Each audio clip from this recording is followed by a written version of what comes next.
8 horas 16 minutos, voltamos ao vivo aqui pela Folha FM em 98,3, ao vivo também lá em nosso streaming no Face, no YouTube, no Instagram, conferindo aqui as imagens. Campos amanhece com sol, tempo bom, agora aqui pelo centro faz 21 graus, máxima de hoje é de 29, a mínima caindo, e caiu bastante, né? Final de semana chegou a 15 graus, pra gente aqui já é bem frio, né? Bem mais agradável, pelo menos, ou mais frio para algumas pessoas.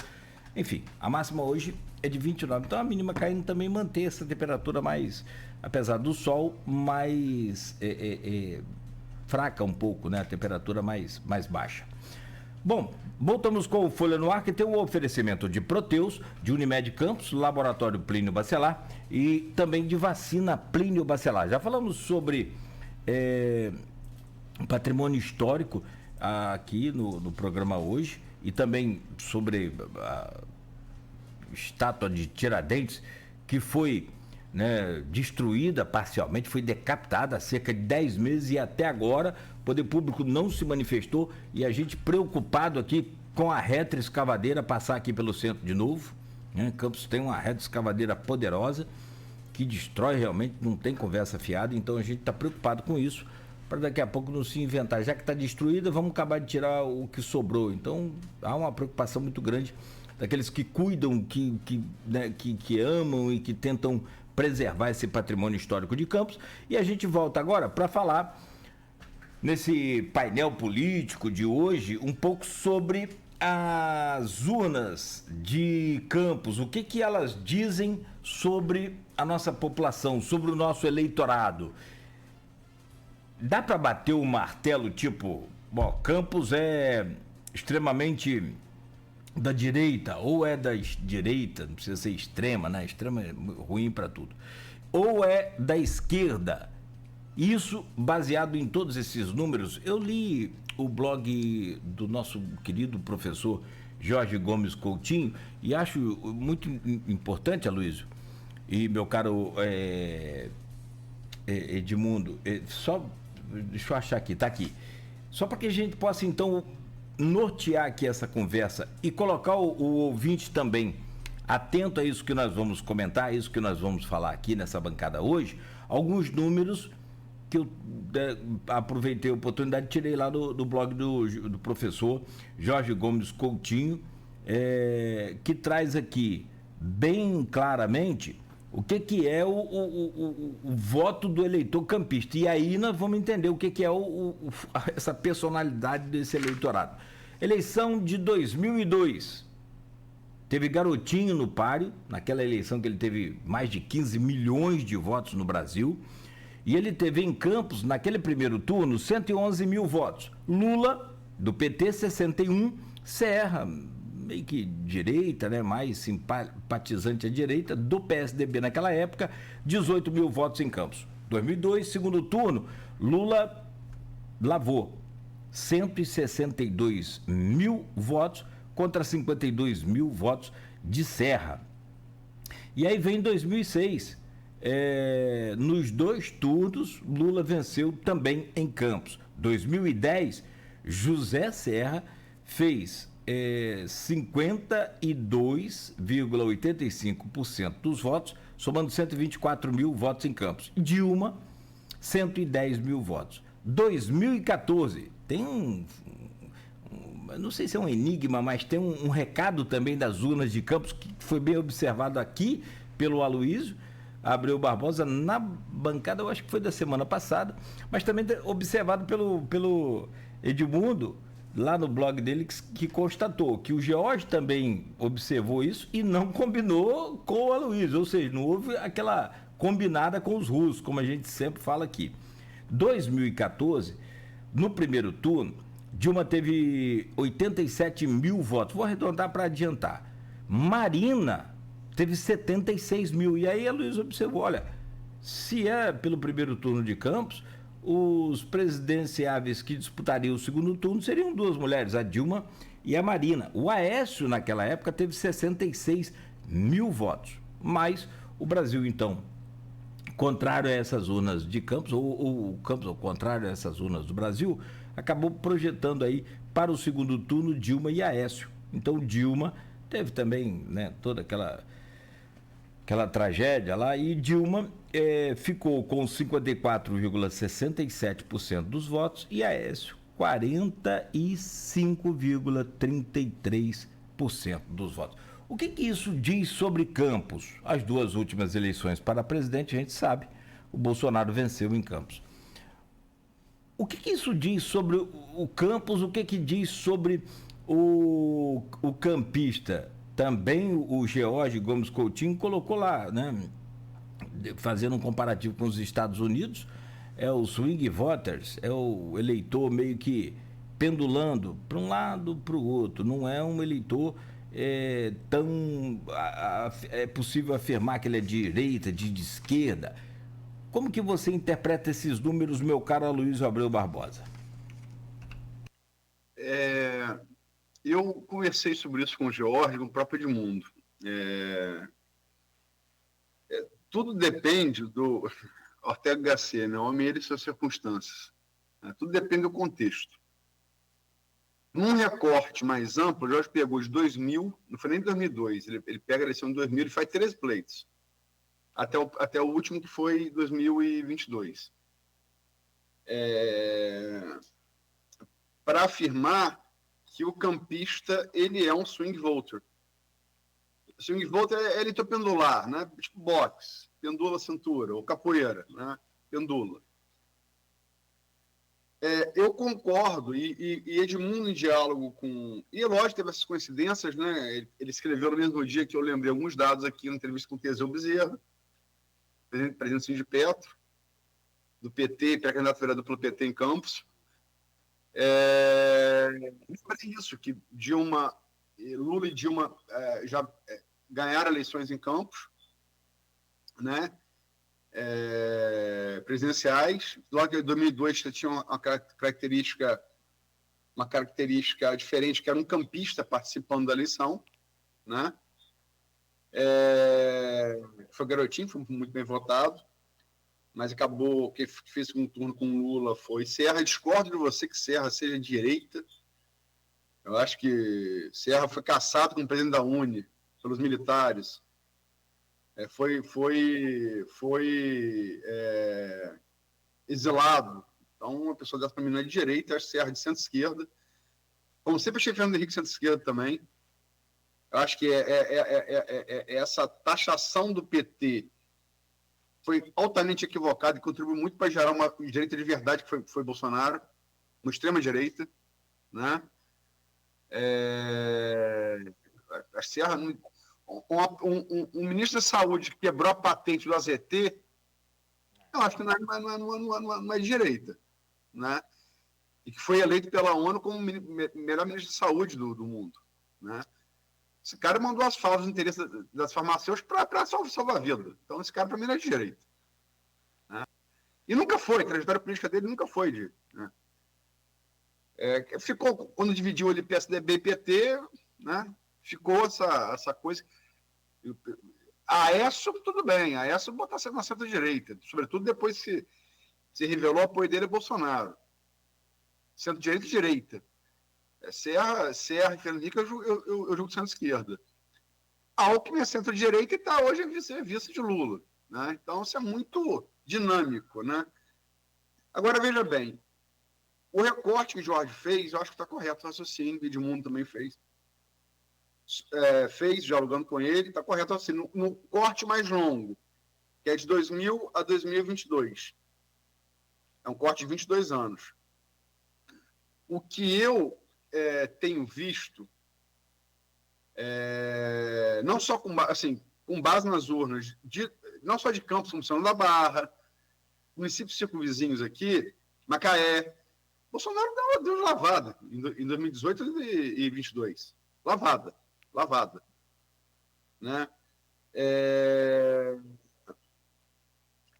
E as pesquisas que eu tenho visto de agora, de 2024, eu fiz vários municípios, fiz Silva Jardim, fiz Arraial do Cabo, São Pedro da Aldeia, Rio das Ostras, Campos, obviamente, né? Mas também fiz, falando no Silva Jardim, é que esse comportamento pendular, e Campos aí, ele não é exceção, ele é regra, ele segue a regra, né? Ele, de 2018 para cá, essa cintura se calcificou à direita. E ela não pendulou à esquerda de novo. E nem assim, aí, logicamente, que é um debate mais amplo, né? E nem acho que o que em 2002 não tinha garotinho, né? Mas 2006 a eleição de Lula, 2010, 2014 com Dilma, nem acho que o que fez essas votações serem superiores à de esquerda tenha sido o fato de ser esquerda. Acho que qualquer eleição, como a gente vai estar no próximo bloco, que tem a possibilidade de reeleição, a pergunta não é se fulano é de direita ou de esquerda, a pergunta é se se fulano é melhor candidato ou se tem melhor projeto. A pergunta é se o governo merece ou não continuar. E perguntado, em 2002 Lula não era o governo era Fernando Henrique, mas você tinha aí um critério que embaralhou essa compreensão, que foi Garotinho, que é o critério bairrista, o critério regional. Mas a partir do momento que Lula é eleito, e isso aplica também ao próprio Bolsonaro em 2022, a pergunta feita pelo eleitor não foi se é direita ou de esquerda. Fulano merece ou não continuar no governo. E majoritariamente o campista achou que sim. Achou que Lula merecia em 2006, achou que a gerentona de Lula merecia assumir o governo em 2010, foi um desastre. Mesmo desastre revelado, ela ainda teve votação expressiva em Campos em 2014, e Bolsonaro assumindo o poder em 2018, o eleitor de Campos achou que ele devia continuar no poder em 22. A maioria do Brasil pensou que não, né? Sobretudo o Nordeste. Acho que definiram a eleição foi no Nordeste e Minas Gerais, né? A eleição última agora. Então, o que eu quero dizer? Eu acho que o recorte que o Jorge fez, ele está correto no espaço-tempo que ele se propôs a fazer, de 2000 a 2022. Num recorte mais curto, de 2018 ao presente momento, não, ele não está correto, no meu entender. E todo mundo sabe o que eu penso do bolsonarismo. Não é simpatia pessoal, é número. Tanto nas urnas quanto nas pesquisas provam que esse voto. E aí sim, talvez é uma coisa também que demanda pesquisa qualitativa. Mas talvez o eleitor hoje vote, que se mantém fiel ao Bolsonaro, mesmo ele estando inelegível, talvez o faça por um aspecto ideológico. Antes não, antes eu não julgo que tenha sido ideológico. Então, é isso. Grosso modo, eu acho que o recorte de George, todo baseado em números, é insofismável, ele está correto no recorte que ele fez, o longo. No curto, não. No curto, todos os terceiros municípios que eu vi, todas, o governo Lula tem aprovação muito inferior aos governos municipais, inferior até o próprio governo Cláudio Castro. E Bolsonaro, algumas não perguntaram sobre Bolsonaro. As Paraná perguntaram. Mas de lá, assim, é lavada. Como quero crer que com toda aquela popularidade de Lula em todas as pesquisas nacionais, inclusive no Nordeste, se a eleição fosse hoje, Bolsonaro ganharia. Tem pouca dúvida disso. Baseado na opinião, em número.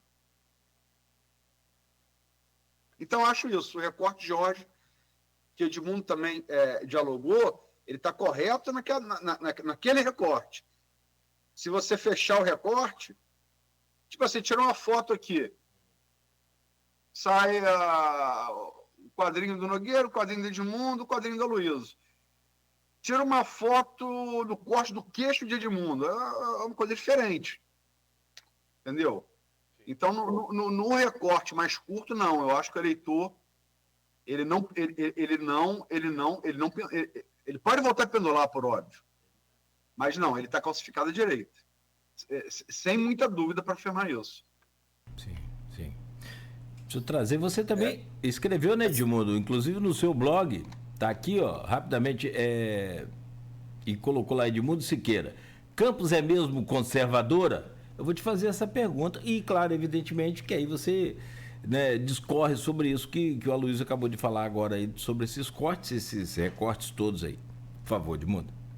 Essa pergunta parece ser óbvia, né? Resposta sim, mas eu acho que carece de mais aprofundamento. O próprio Luiz levantou bastante informação em relação a isso. Agora, essa coisa de ideologias, eu acho que tem 3 blocos de ideologias, né, que as pessoas são divididas. É o conservador, né, que é o conservador real, o cara que não é, que ele quer mudança, não é, ele quer conservar as instituições fundantes, né, a família, os poderes e tal, e ele acha que não tem que ter rupturas, né, você não tem que ter ruptura para você transformar, você deve ser gradual, é o conservador, né, conservador real. Reacionário é outra coisa, né, reacionário está em outro campo. Existe o liberal, né, que é a pessoa que acha que a liberdade individual é mais importante do que a divisão coletiva, né? Embora o liberal de verdade ele acredite que deve ter igualdade de oportunidades, senão o liberalismo não funciona, né? É uma discussão mais profunda também, mas é o liberal e o socialista. Então são três ideologias, grupos de ideologias ali, e lógico, todas as 3 se dividem em outros grupos, né? Social liberal, enfim, tem bastante divisões ali, mas é mais ou menos isso. E Campos, se você parar para ver, eu acho que essa zona cinzenta é muito pequena em Campos, esse meio, né, esse liberal, e ele deve existir. Agora, é muito levado aos extremos, ao pêndulo, né? E aí sim o Aloysio e o George aí fizeram os recortes certos, porque acho que sim, no período do recorte que ele já fez, o eleitor ficou bem pendular. Embora também não acho que seja só ideologicamente, mas de outras questões. E agora o pêndulo está muito, como a Luísa disse, está muito à direita, né? Na verdade, para cá. E à extrema direita, né? Então o pêndulo se força muito. Talvez quando ele soltar, ele solta. Não sei como é que vai ser, mas é uma extrema que eu acho que é muito ligada ao bolsonarismo. E eu acho que isso eu acho que esse que é o problema. Eu acho que a direita deve existir, lógico. Sem direita, né, você não tem prioridade. Como a Luísa lembrou, o PT chamava o PSDB de fascista, né, e depois descobriu o que é o fascismo. Eu acho que as coisas têm que ser colocadas como são e as ideologias respeitadas em seus devidos lugares, a direita, a esquerda, o centro. Eu acho que o que inviabiliza o debate é o extremismo. Eu acho que o que inviabiliza você discutir com mais profundidade e responder essa pergunta se Campos é conservadora ou não são os extremismos. Eu acho que o bolsonarismo está no extremismo, né? Principalmente na figura do Bolsonaro. E eu acho que está fora do campo democrático. Então, se você não tiver essa relação do bolsonarismo, da extrema-direita, com essa divisão do bolsonarismo da extrema-direita com a direita, e até com o liberal, eu acho que isso inviabiliza o debate. Né? Então, paradoxo da tolerância de Popper, né? Não dá para tolerar os intolerantes, sob pena de você destruir a própria tolerância, né? A própria convivência. Então, acho que deve ser feita essa separação. Se Campos conservadora, sem problema nenhum, pelo menos para mim, não vejo nenhuma dificuldade de convivência, enfim, de viver na cidade conservadora. Não vejo problema nenhum. É uma característica da população e vinda de muito tempo. Agora, eu vejo problema, sim, se a cidade cair num extremismo, numa polarização que a gente chama, né, afetiva e radical e violenta, né, e esteja alinhada com movimentos que não são democráticos, né, de ruptura. Então, se você pegar o bolsonarismo desde do início, fizer um recorte desapaixonado, fizer uma visão desapaixonada, você vai ver que o tempo todo ele quis romper com as instituições. STF, com o judiciário, com a ciência, com a cultura, com o poder eleitoral, falando que o nosso sistema era fraudado. O tempo todo ele estava tentando fazer um rompimento. Isso não é conservador, é reacionário. Ele quer voltar ao passado que não existiu. No meu tempo as escolas eram melhores. Né? Lá atrás as escolas eram melhores. Primeiro que talvez não seja. O segundo que para quem? Né? Quantas pessoas tinham acesso às escolas melhores? Então, o que a gente fez de 88 para cá, com a redemocratização, foi fantástico. Embora a gente tenha muitos erros, obviamente, só olhar para o lado. Mas o SUS é uma vitória muito, muito expressiva. Salvou muita gente na pandemia. Conseguimos democratizar o acesso à escola. Conseguimos trazer um movimento de divisão dos poderes sério, por mais que esteja abalado. Enfim, muitas outras conquistas. Lógico que existem muitos defeitos, mas muitas outras conquistas. Então, isso só foi construído com um debate salutar entre direita e esquerda, entre liberais e socialistas, né? Coisa que o bolsonarismo não aceita. Né? Todo pensamento único leva, a história nos mostra o que levou os pensamentos únicos. Tem duas perguntas aqui. Uma é feita a mim aqui no streaming, dentro do bloco anterior, pelo Renato Carvalho de Oliveira. Bom dia a todos. Aloysio, as casas legislativas, seja federal, estadual, municipal, sempre tiveram esse poder, entre aspas, diante do poder executivo, ou isso mudou de uns tempos para cá? Antigamente, presidente, governador, prefeito não tinham mais poder, entre aspas, nas mãos. No caso do presidente Lula, ele tem tido dificuldade de lidar com essa realidade? Obrigado. Não sei se essa pergunta é mais para esse bloco, para o bloco seguinte. Mas eu já falei sobre isso aqui, Renato, eu já falei sobre isso aqui. A nossa Constituição, Edmundo citou ela agora, 88, com um marco, é verdade, é outro recorte bom para se fazer, né? Ela é uma Constituição claramente parlamentarista. Claramente. Ela foi feita para o Brasil migrar ao parlamentarismo.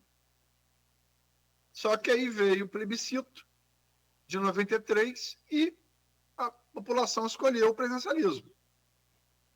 Então você ficou com um regime híbrido, né, que é chamado presidencialismo de coalizão, né, e que virou de cooptação a partir ali da emenda de reeleição do Fernando Henrique, do Petrolão, né, do mensalão do Petrolão, virou uma cooptação, né? O legislativo, sobretudo a partir, eu acho que não foi nem com o Eduardo Cunha, eu acho que já foi com o Severiano Cavalcante. O legislativo descobriu o poder que tinha, que está ali, previsto na Constituição, né? E passou a botar a faca na mesa, né? Para não falar outra coisa, né? Nas negociações com o Executivo. Cláudio Castro chegou ao poder como? O governo do Estado. Cláudio Castro era prefeitura do Rio de Janeiro. Ele chegou ali, o pastor Everaldo colocou ele, com isso surfou ele no bolsonarismo e se elegeu.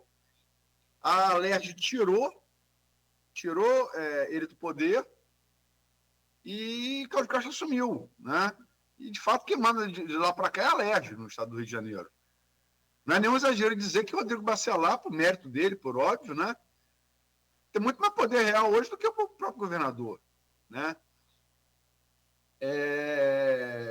Isso ocorreu com o Bolsonaro, sobretudo a partir do orçamento secreto, né, que destina a verba.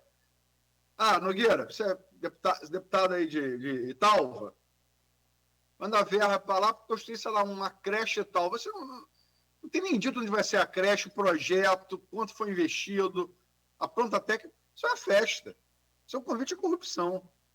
Que foi a maneira que Bolsonaro encontrou de comprar, como o Fernando Henrique fez, como o Lula fez, como o Dilma não fez e caiu, né? Dilma não fez e caiu, além do péssimo governo dela, esse problema de inter-relação com o parlamento. Collor não fez e caiu, né? Então tá aí os dois presidentes que sofreram impeachment não compuseram com o Congresso, antagonizaram demais o Congresso, e Bolsonaro, para não sofrer o mesmo fim, mais de 100 pedidos de impeachment. Se tivesse uma PGR, se tivesse de fato uma PGR, não uma Advocacia Geral da União, disfarçado como foi a lamentável passagem de Augusto Aras pela PGR, para se esquecer, ou para se lembrar como exemplo, nunca mais ser seguido, Bolsonaro teria sofrido impeachment. Motivo tinha de sobra. Tem. Hoje não para impeachment, hoje para responder pelos crimes que cometeu. Né? Então, Bolsonaro fez um orçamento secreto. Teve também as emendas impositivas, né, que é uma coisa relativamente recente, foi ali um pouco antes da eleição municipal de 2016, né? O poder de controle do orçamento, quer seja municipal, quer seja estadual, quer seja federal, é enorme do legislativo, um dos maiores que você tem. Comparado com os Estados Unidos, por exemplo, é assim, um massacre em termos proporcionais. Logicamente, os Estados Unidos é a economia maior que o Brasil. Eu falo em termos proporcionais. Né? E foi tentado fazer a mesma coisa aqui em Campos tentou-se fazer com Lula, só que Arthur Lira é presidente reeleito, não pode mais se reeleger, né? Houve algum enfrentamento, está havendo algum enfrentamento, tudo gira em torno da eleição do próprio presidente, né? E houve aqui em Campos também, né? Em relação ao momento que Marquinhos Bacelar ganha a presidência, no meu modo de ver, uma maneira desastrada do governo Vladimir de lidar com o legislativo no primeiro biênio, né? Enfim, a eleição foi feita de maneira soldada, perdeu, é fato, e depois ele ficou com dois caminhos, né? Ou ele cedia ao controle do legislativo, em quais termos isso vinham propostos, não vou aqui discutir eles, ou ele conseguia, também através da cooptação, conseguir virar o número de vereadores, né? Como conseguiu. Agora, por dois motivos, porque o governo dele é bem avaliado, porque houve cooptação, por óbvio que houve cooptação. Então, o problema está na nossa base. A nossa Constituição, que é muito boa, parlamentarista, e o nosso regime presidencialista. Então, acho que é isso. Agora, voltando à questão da esquerda e direita em Campos, eu, sinceramente, eu vou dar um dado que eu não dei. A Prefab que deu Vladimir, né, obedecendo o IBGE, né, como não fez na anterior, lá no ano passado. A pergunta: você aprova a administração do prefeito Vladimir Garotinho? 70% sim. 70,5% sim. 14,9% não. 14,6% não soube avaliar. Você aprova a administração do governador Cláudio Castro? 41,4% sim. 20,8% não. 37,8% não soube avaliar. Você aprova a administração do presidente Lula? 59,5% não. 28,9% sim. 11,6% não soube avaliar. Ou seja, a aprovação de Lula em Campos é menos da metade da reprovação. E te digo, como quem olhou as pesquisas de todos os municípios que tem: Silva Jardim, São Pedro da Aldeia, Arraial do Cabo, Cabo Frio, Rio das Ostras, todo mundo aí. Macaé, você colocou? Macaé não. As que fizeram Paraná, o Instituto Paraná, fizeram pesquisa sobre também. Essa eu não vou dar um número, né, porque já passou, já tem tempo. Mas, assim, fizeram pergunta também sobre a aprovação do bolsonarismo. É amplamente superior. Então, eu acho que Campos, e aí responde a pergunta da Silvana Venâncio, feita no grupo, colega jornalista. Os jovens colegas não acham que os campistas, como todo o estado do Rio, são de sua maioria de direita, sendo que o governo, mesmo investigado, ganhou contra um candidato de esquerda, o ex-presidente Bolsonaro. Sendo que o governo, mesmo sendo investigado, ganhou contra um candidato de esquerda. O ex-presidente Bolsonaro também ganhou. E o pensado da nossa região não parece conservador. Qual a opinião de vocês? Silvana, com base em todas as pesquisas assim, de campos dos municípios aí vizinhos da região dos lagos, eu não sei se é conservador. Não sei, mas assim, que claramente, no interior fluminense, me parece, e as eleições mostraram isso, que Bolsonaro tem, e segundo as pesquisas, conserva maioria, o bolsonarismo tem maioria da simpatia popular, para mim não resta a menor dúvida. Logicamente que demanda confirmação na próxima eleição presidencial, né? Mas, assim, que eu digo, de 2018 para cá, esse eleitor, talvez o pêndulo seja o comportamento natural do eleitor, não só de Campos, dos Estados Unidos, do mundo. Ora vai para um lado, ora vai para o outro, ora avança mais na economia, ora avança mais avanço social, e ele se autorregula no voto. Você acha que o impeachment mudou isso? Não, acho que foi o fenômeno. Bolsonarismo é essa extrema-direita. Orbán na Hungria, Erdogan na Turquia, Duterte nas Filipinas. Está travando seu sinal, Luiz. Desculpa. Eu acho que mudou isso no mundo. Acho que as redes sociais mudaram isso. Essa coisa do algoritmo do ódio, né? Que você passou a... Enfim, uma série de questões, né? Eu acho que sim, eu acho que essa cintura que era oscilante, que era pendular, que era capoeirista, virou cintura de estátua de mármore. Ela está à direita.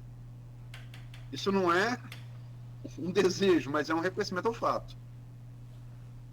De 2018 para cá. Perfeito. Agora, são 8h48, vamos direto, né, para a gente já finalizar. Você fez, só para voltar aqui, Edmundo, pegar esse gancho também, e a gente já virar a chave para a projeção das eleições a prefeito e vereador, que é inevitável que você coloque esse pêndulo aqui no debate de novo, na conversa. Será que ele vai pendular para a direita? Será que ele tem esse poder de pendular para a direita na eleição do dia 6 de outubro? Em Campos, isso aí já trazendo para o cenário municipal. Como é que fica isso? Você fez, Aloysio? Arraial, São Pedro da Aldeia, Silva Jardim, Cabo Frio e Rio das Ostras. Confere? Silva Jardim colocou? Silva Jardim, São Pedro, Arraial, Cabo Frio e Rio das Ostras. E em todos eles... Não. Correto? Faltou algum? Em Campos. Em Campos, claro.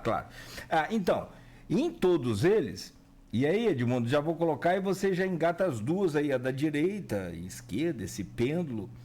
Se bem que Vladimir apoiou Bolsonaro na eleição, mas desfila muito bem lá em Brasília, tanto com a direita quanto com a esquerda.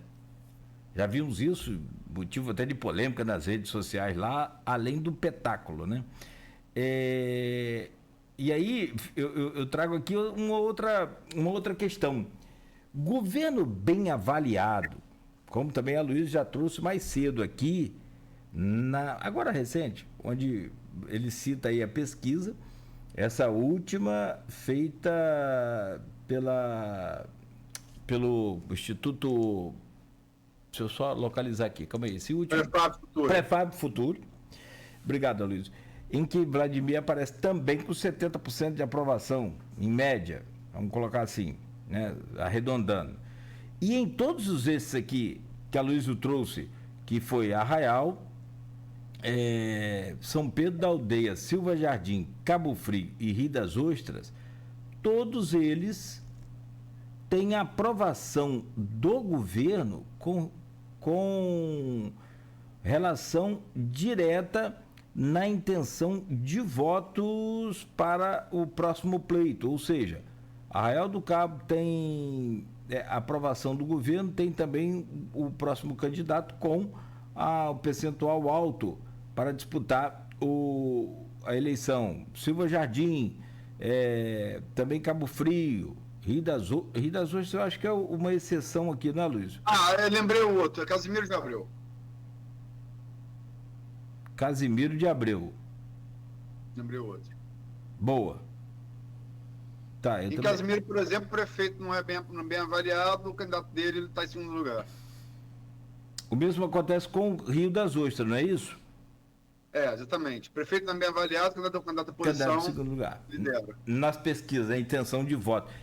Então, é necessariamente nessa ordem, governo bem avaliado significa chance maior de reeleição? Meu caro Edmundo, começa por você, depois a gente vai. Ou mal avaliado significa a derrota nas urnas também, Edmundo?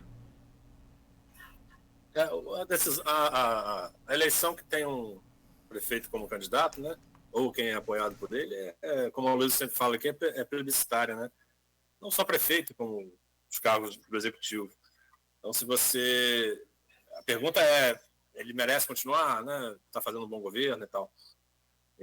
Eu acho que é o que acontece muito, muito em Campos.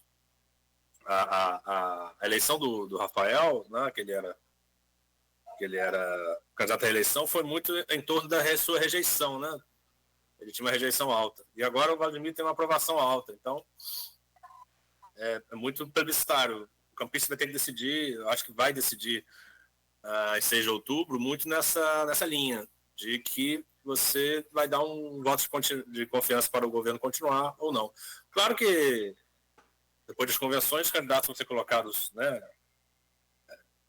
oficialmente, e daí a gente vai ter o leque correto de opções para poder o eleitor decidir, a gente vai ter para avaliar também.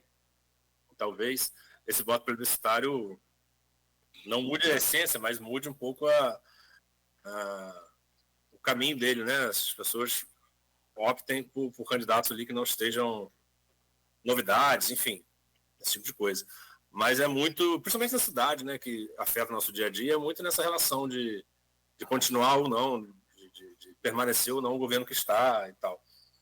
Então, um governo bem avaliado reflete nas urnas, na escolha do eleitor. Agora, então o Luiz também sempre lembra dessa coisa do candidato ou do político que é mais dialoga com as duas correntes, mais de centro ali, mais adepto, menos adepto ao ódio, tal, à polarização, tende a ser um político, pelo menos aparentemente aqui na região e em outros lugares, tende a ser um político que está com maior aprovação. E isso é bom, né? Sinal de que a gente está deixando um pouco de lado o extremismo. Agora, talvez isso não se reflita em nível nacional, enfim, também é um tema mais profundo para a gente debater. Mas eu acho que esse político, a nível local, o prefeito precisa trazer, né, obra, precisa trazer recursos de fora, né? E se tem um governo estadual de direita, um governo federal de esquerda, ou outra ideologia, ou o contrário, né? Ele precisa saber dialogar com todos. Então, eu acho que isso é muito bem visto, né? Se o político consegue, se o prefeito consegue trazer isso. Tem outro dado também, Luiz, você trouxe mais anteriormente.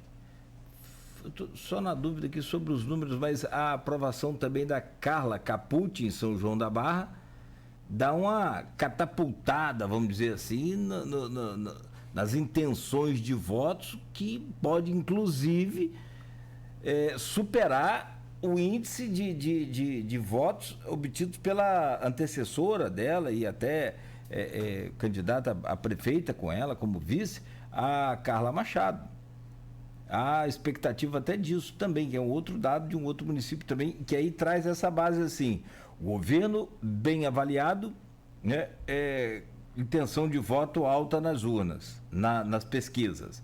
Governo mal avaliado, intenção de voto baixa nas pesquisas. Isso é assim, necessariamente nessa ordem, pode haver um extra, vamos dizer assim, um extraordinário no meio dessa conversa, porque o que eu falei aqui, o Vladimir tem, inclusive, o apoio da família Bolsonaro, né? Já declarado através do filho, o pai também parece que, né, já tem sempre aí um diálogo com o próprio garotinho, com o próprio Vladimir, enfim, então fica assim, meio que sacramentado que a direita pode e fecha com o Vladimir, apesar de ter outros representantes mais simpatizantes, mais declaradamente bolsonaristas do que o próprio Vladimir, Aloysio. Eu acho assim, cara, essa coisa de esquerda e de direita tem muito pouca importância nas eleições municipais. Muito pouca importância. Aliás, cara, como é que direita e esquerda?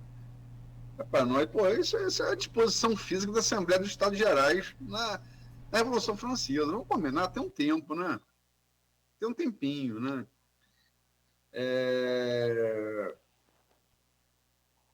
Eu acho assim que candidatos assim, tipicamente bolsonaristas, a gente tem, do que eu posso ver desses aí, a gente tem, dos pré-candidatos postos, né? A gente tem talvez três e um vice, menção do vice. O vice é Twin, que deve ser vice de Thiago Rangel, se confirmar a candidatura. E os três a prefeito são uma extrema-direita mais bolsonarista raiz mesmo, mais é o que Delfim Neto, que é um grande nome da direita, muito esclarecido, né? Chama de direita incultural, né? Que é Clodomir Crespo, né? É a direita mais raiz. Alexandre Buchaú, que é uma direita mais esclarecida, e Madeleine, também é uma direita mais esclarecida. Agora, Madeleine tem o advento de ser apoiada por Rodrigo, então isso quer dizer, isso dá a ela um plus que não é só o bolsonarismo, né? Não é só conservadorismo. Tem também a atuação dela como delegada, né? Que é muito conhecida em defesa do direito da mulher, né? Um profissional brilhante. Como Clodomir também é um empresário, produtor rural de sucesso, e Buchaú, odontólogo também, referência na sua área. Mas, assim, esses três, acho que... Mas eu acho que não vai por aí. Eu acho que é muito mais fácil Madeleine ter mais votos pela estar só como delegada e pelo apoio de Rodrigo do que por ser de direita ou extrema-direita. Né? E como o próprio Jorge observa, no artigo dele, Vladimir e Rodrigo são esquerda ou direita? Não dá para afirmar, os dois são de direita e fletam também com o esquema, mas com a direita. Não sei se são de direita, não sei, sinceramente não sei. Não dá para afirmar. O Vladimir tem uma postura de centro-esquerda muito forte, inclusive. Sei, programa social e tal. Se eu fosse uma moça, eu queria muito ser uma moça que botaria na urna lá. Eu não sei se cravaram o Bolsonaro, não. Não sei, não. Sinceramente, já falei isso com o próprio Vladimir. Disse que sim, mas eu falo, eu não sei. Tá falando, não vou dizer que está mentindo, mas eu não sei. Entendeu? As aparências. Sinceramente, pode até ter votado para a conjuntura. A irmã dele foi perguntada de senadora. O pai apoiou. O Cláudio Castro está botando muita coisa em Campos. Pode ter. Mas é mais uma coisa de conjuntural, de um interesse, do que da própria formação da pessoa. A família Bacelar, Marco Bacelar, o pai, vem da história sindical, que sempre teve Lula como referência. Sempre tiveram. Lula sempre foi uma referência dos Bacelar, pela origem sindical de Lula e do patriarca da família. Entendeu? Hoje é aliado do que está de pior da extrema-direita na Alerj, que é Rodrigo Amorim, que quer lançar agora para o prefeito do Rio pela União. E um beócio que se tornou mais conhecido por quebrar a placa de Marielle Franco. Né? É o último que falta cair dos três, porque o Daniel e o Itzel caíram já, quebraram a placa. Falta só ele. Né? Que é um jeito péssimo nível. Deu prova disso quando veio aqui em Campos. Né? Péssimo nível. Péssimo nível. Então é isso, quer dizer, é muito camaleônico, entendeu? Uma família que sempre teve Lula como referência, chega na Alerj, cara, e precisa de um Rodrigo Amorim para fazer serviço sujo. Vim aqui dar uma de polícia no HGG. Precisou. Então é muita conveniência. E não há nada errado nisso, não. Política é isso mesmo. Política é isso mesmo. Política é isso mesmo. Política é o amigo de hoje e o inimigo de amanhã. Alguém imaginaria Garotinho e Arnaldo juntos novamente?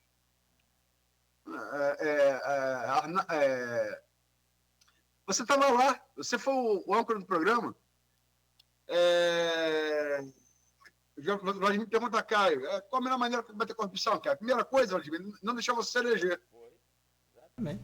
São aliados hoje. Quer dizer, e isso é política. E não deve ser demonizado, não. Entendeu? Política é isso. Eu acho que, como o Felipe Nunes, da Quest, falou, quanto maior o município... Tipo assim, São Paulo, eu acho que a Nacional vai ter muito peso. Quanto maior for o município, mais a questão nacional interfere. Quanto de médio porte menor for o município, menos interfere. Acho que Campos interfere muito pouco. Muito pouco. Você vê, a gente exemplo prático, para ficar só no mero achismo. 2018, Bolsonaro teve 64% dos votos, eu acho, não falei a memória. Em 2022, 63% segundo turno. Nesse interregno, tivemos que eleição em 2020, né? Natália teve mais votos que os candidatos bolsonaristas. Está dentro contigo e Jonathan Paz. Entendeu? Está dentro contigo. Jonathan Paz ainda não zero a esquerda, mas está dentro contigo vereador e tal, apresentador da Record, né? Então, a Natália que vinha a primeira candidatura dela, o dobro dos dois, entendeu? Se botar o Odisseia, então, o que quero dizer é que entre duas eleições de Bolsonaro foram muito bem votadas, teve uma municipal que isso não teve a menor importância, mas pelo contrário, foi invertido, entendeu? É isso que eu quero frisar, tem muito pouca importância. Então vamos concluir que Campos não é direita? Não, eu acho que ele não vota em relação eu acho que Campos, a cintura tem uma herança conservadora muito grande, a cintura pendulava, de 2018 para cá ele se mantém à direita. Agora, isso não interfere na eleição municipal, ou interfere muito pouco. Nem se Bolsonaro vier aqui subir no palanque, levantar a mão do candidato e... O que eu... Vira o jogo, não? Não, o que eu acho que... A gente está discutindo o Bolsonaro aqui ainda, eu acredito, porque justamente isso. Se o Bolsonaro... Os candidatos de direita que o Bolsonaro critica, eles desaparecem. Se você reparar Joyce Reis, que rompem com o bolsonarismo, eles desaparecem politicamente. O Bolsonaro mantém seu poder ainda por causa disso. As pessoas que são de direita ou de centro-direita, enfim, que são identificadas aí como nesse campo, se Bolsonaro falar que ele não presta, ele não presta. Entendeu? Então, esse é o poder que ele mantém. Então, ele mantém a decisão do eleitor, de muitos eleitores, né? Eu acho que se Bolsonaro, respondendo a pergunta de Cláudio, né? Depois a gente pode discordar, o Luiz pode me corrigir ou discordar, mas eu acho que se Bolsonaro vier aqui e falar assim, Vladimir é um comunista, eu acho que ele vai chegar, ninguém vai, assim, ninguém, né? Boa parte do eleitorado não vai votar nele, entendeu? Se Bolsonaro vier aqui pessoalmente falar, Vladimir não presta, Bolsonaro é comunista, eu acho que teria um peso grande. Deixa eu falar aqui, peraí, rapidinho. Comentário aqui da Arlete Sendra. Eu ia falar isso, que foi... Então... Voto política é isso mesmo, estranho. Professora, sempre foi. Sócrates foi condenado à morte pela Ágora, pelo voto popular. Sempre foi assim. Desde o início, os gregos e tal, sempre foi assim. Nunca foi diferente. Política é assim. É a frase do velho Churchill. A frase do velho Churchill. É o pior dos regimes. O problema é que agora inventaram melhor. A polícia sempre foi assim. O inimigo de hoje é o amigo de olhado de amanhã. Segunda Guerra Mundial, gente. Foi aberta como? Com um pacto entre a União Soviética, de Stalin, e a Alemanha de Hitler. Invadiram juntos a Polônia. E foi definida quando Hitler quebra esse pacto, invade a União Soviética, e a União Soviética, pelo seu tamanho, quantidade de pessoas, um parque industrial que foi todo levado para o extremo da Ásia, o avião naquela época não bombardeava, não tinha autonomia, e com apoio dos Estados Unidos e Inglaterra, derrotaram Hitler. Pacto de não agressão, pacto de Ribbentrop-Molotov, que a Segunda Guerra Mundial começa a invasão da Polônia uma semana depois. Então, política é isso. E aí, no Brasil, qual é o reflexo disso? Você teve Luiz Carlos Prestes, líder comunista, participou do tenentismo, a famosa coluna Prestes, se engaja no marxismo, vai na soviética, volta com Olga, que era alemã, como segurança dele, simulando ser esposa, acabam tendo uma relação de fato, tem uma filha, Olga alemã e judia, a tentativa de golpe, que houve realmente uma tentativa de golpe, os comunistas não logrou êxito, foi muito mal arquitetado, por sinal. Prestes é preso, Getúlio entrega a Olga Benário Prestes, grávida da filha de Prestes, para o nazista. Olga morre no campo de concentração, Auschwitz. A filha, a mãe de Prestes, que era uma mulher incrível, vai lá, pega a menina e traz de volta. Acabou ali, quando Hitler invade a União Soviética, e Estados Unidos e o Brasil se torna aliado dos aliados na Itália, Prestes sobe no palanque com o homem que entregou a mulher dele para os nazistas. Isso é política. Isso é política. Você bota interesse coletivo acima do interesse pessoal. Né? Foi o que Prestes fez. Foi o que Ciro não soube fazer, por exemplo, na eleição passada. Entendeu? Você tem exemplos a dar com pau aí, estou citando só alguns. Cavernoso esse aí que você citou, né? Mostra o quanto a gente é capaz de pendular, os próprios políticos pendulam. Imagina o eleitor. Mas uma coisa dita aqui hoje que eu acho que foi muito certa. A questão de direita, esquerda, partidária ou não, isso não influencia na eleição de Campos. Não influencia. É muito local. Assim como não influencia também nas outras cidades que são vizinhas a gente aqui, talvez por serem cidades menores, né? Então, como você já disse também. Acho que tem só para terminar, a seção 90, do outro lado também. Lula teve 100 mil votos em Campos, correto? Sim, última eleição. 100 mil votos. É bastante voto, né? Acho que o candidato, ninguém tem dúvida que o candidato dos postos aí, dos três do PT, tanto o Elinho quanto o Jefferson, Elinho Anormal e Jefferson Levido, está aí, nunca foram de outro partido. Carla já rodou em vários. Se o candidato for Carla, e se ela puder ser, né, se tiver condições legais para isso, não parece ser o caso hoje, dos votos que ela vai ter, vai ser bem votada, quantos vão ser por conta do PT, quantos vão ser por conta dela, Carla? E em contrapartida, se for Jefferson e Elinho, quanto desses 100 mil votos de Lula vão se reverter para ambos, para dar a exata dimensão do que a esquerda nacional influencia aqui em Campos. É o mesmo raciocínio para Buchaú, para Clodomiro e para Madeleine, entendeu? Perfeito. Vai ter mais voto pela passagem dele como reitor do IFE, que foi muito boa, do que por ser do PT. Madeleine, pela passagem dela como delegada, que foi muito boa, do que por ser bolsonarista, entendeu? E está correto que seja assim também. Bom, 9h10. Minha gente, precisamos fechar esse programa de hoje. Agradecer, vocês perceberam o engajamento lá nas redes sociais o tempo todo, pessoal. Vários comentários aqui agora que eu nem visto, a banda Terezinha, Arlete, o Mário, o pessoal todo comentando aqui, a gente agradece mais uma vez, a hora avançou e a gente tem que fechar por hoje aqui. Meu caro Edmundo, agradeço a você e desejo aí um bom dia, um forte abraço para você, obrigado por hoje aqui nesse Folha no Ar. Obrigado, Nogueira, obrigado, Luísio. É um papo sempre muito bom de a gente levar aí. Falar sobre Campos, né, e essas relações políticas, né? Já acabou falando sobre muitos assuntos, mas Campos é um caso... A gente mora aqui, né, enfim, a gente é daqui. A Luísa é atafonense, né, niteroense, radicada em Atafona, mas Campos é onde a gente mora, né, enfim, as questões comezinhas, as questões da cidade nos interessam muito.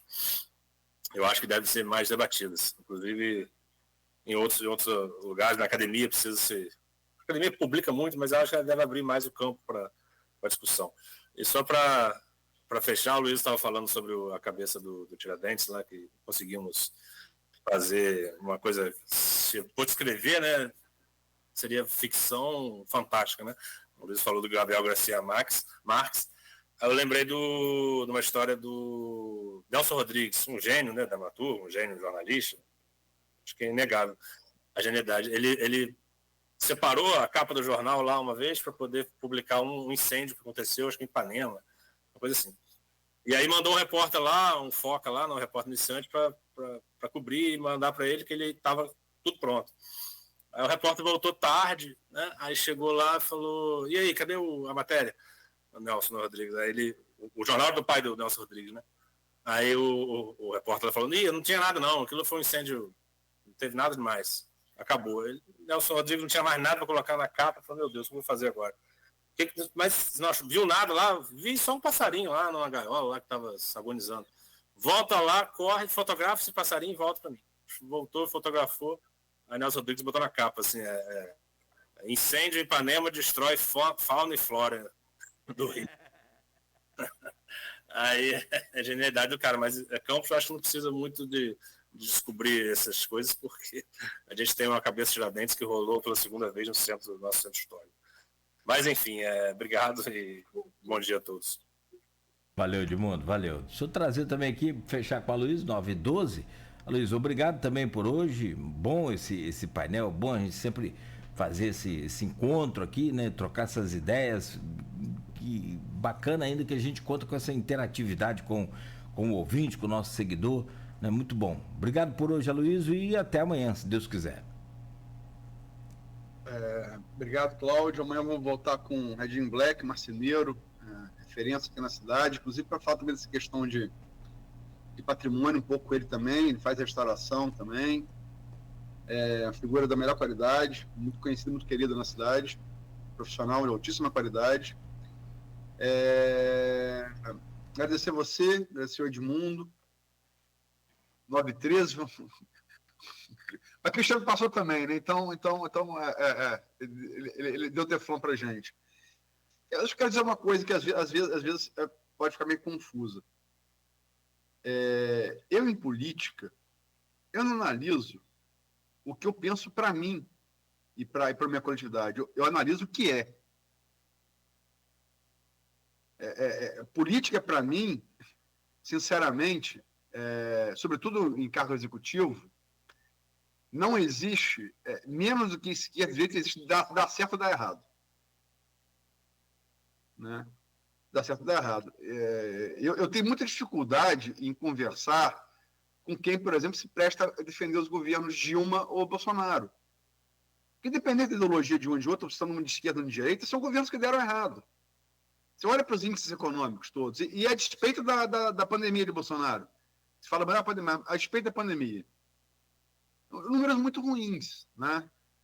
IDH,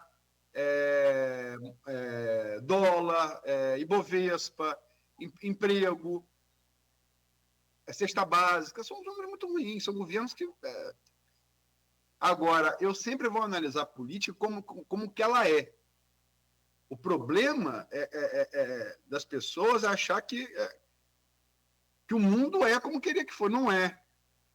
Não é. O mundo, ele é. Moral é uma coisa que a gente criou para dar algum sentido à vida. O mundo, ele se impõe. O mundo real. Eu sempre uso aqui como exemplo o ele não. Sábado, antes do segundo turno. Tem um ele não. Eu iria ou ele não. Por motivos pessoais. Mas eu estava trabalhando aquele sábado. Não pude ir. Saiu uma pesquisa, foi 2 semanas antes, eu acho. Saiu uma pesquisa do Ibope. Na época era Ibope, hoje é IPEC, né? Naquele sábado e no domingo, o Bolsonaro cresceu 8 pontos no voto feminino. Amigo, deu errado. Amiga, suspende. Não, porque estamos certos, porque não sei o quê. Não, cara. Isso é religião, isso não é política. Política é arte possível, já dizia o velho Aristóteles. Era e continua sendo. Né?